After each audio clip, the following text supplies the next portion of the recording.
everyone, my name is Jessica and today we are going to discuss about physical violence. Let's go! So, the definition is, what is actually physical violence? Physical violence refers to the intentional using of force or arrogancy that causes bodily pain or another person. These forms of violence involve direction, physical contact, and is characterized by actions such as hitting, punching, kicking, or any other behaviors that physical violence can occur in various settings, including interpersonal relationship, family, school, workplace, or in the broader community.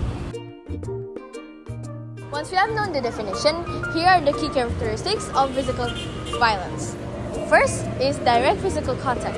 Unlike other forms of aggression that may involve verbal or emotional harm, this one can include such as kicking, choking, punching, slapping, or any other form of bodily harm. Next, we got power imbalance. Power imbalance is where the culprit seeks to exert control over the dominance over the victim. This power dynamic can be evidenced in various relationships, such as intimidate partner, violence, or bullying.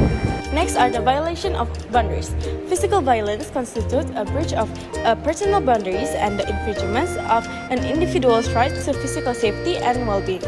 It disregards the autonomy and bodily integrity of the victim. Next are the risk of injury or death. Physical violence poses a significant risk of causing injuries ranging from minor bruises to severe harm or even death.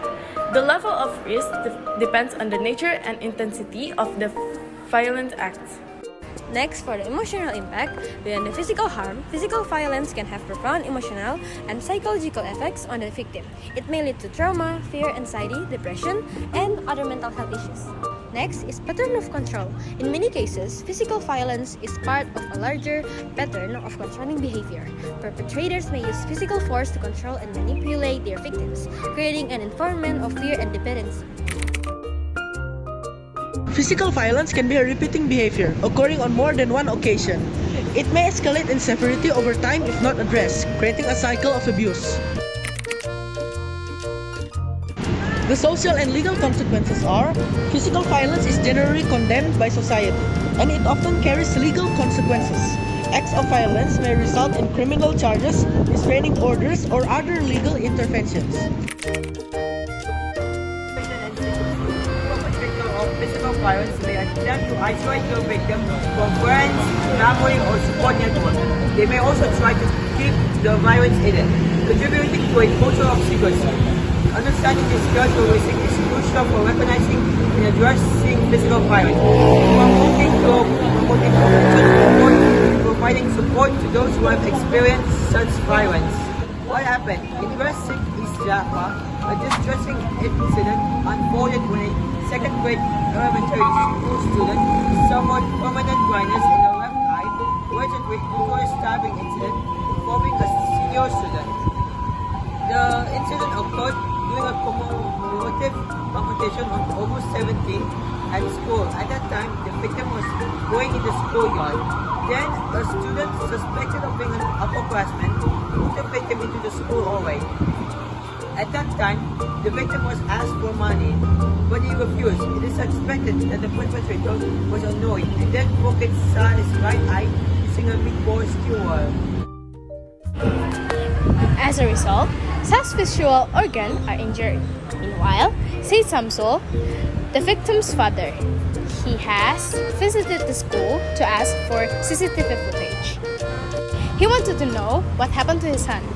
However, the school apparently did not allow it. Why did it actually happen? At the time, SAH was playing in the school yard. Then, a senior pulled SAH into a small alley between the teacher's room and asked for money. But SAH refused. That made the door annoyed until she poked SAH's right eye using a meatball skewer.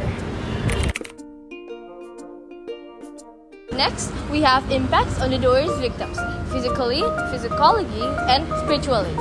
First is physical consequences. The door may face illegal consequences leading to the physical confinement, such as imprisonment, possible injuries sustained during the commission of acts, depending on their circumstances. Next, we have psychological impacts. The feeling of guilt, remorse, and shame may plague the door's conscience. Potential development of psychological distress and mental health issues. Next are the spiritual impacts. Depending on the door's belief, there may be a spiritual struggle or conflict involving feelings of moral wrongdoing and the needs of repentance. Next are the impacts on the victim. Physical consequences: loss of vision in the right eye, requiring medical treatments, surgeries, and rehabilitation. Potential long-term physical impairment affecting daily life. Next, for the psychological trauma. Severe psychological trauma, including anxiety, PTSD, and other mental health issues. Emotional distress, including fear, sadness, and anger, stemming from the traumatic experience. Next is the spiritual impact. Depending on the victim's spiritual beliefs, the incident may lead to questioning or seeking spiritual support to cope with the trauma. Spiritual struggles related to understanding and reconciling the violence experience. And here are the related cases. Similarities of this case to the case that we are talking about is it both involves physical harm and violence. What happened in this related case is the victim named F was invited by his friends, which consists of 5 people, to go with them to buy some snack. But F was walking when suddenly was tripped by one of them. F fell and injured his arms and legs. With visible bleeding, he was forced to go to the hospital. At February 2023, F's leg is getting worse as it is getting an infection. He was rushed to the hospital and was diagnosed with bone cancer. The doctors decided that it was best to amputate his left leg. Both of these cases causes disability to both victims as well as mental trauma. How to cure the victim's wound? Even though there's no cure for the victim's eye, we can try and make the victim not feel sad. Like there's still another eye for her to see. And it's also why we make the victim unique and different from everybody else. The victim's trauma can be fixed by going to the therapy. But some physical violence can be healed physically. Maybe bleeding or bruises can all be healed medically. But mentally, it can also be healed using therapy, or being around people that does not hurt or abuse anyone. Although victims that can seek help can usually as in praying every day for healing, as well as seeking blessings and prayer from other prayers.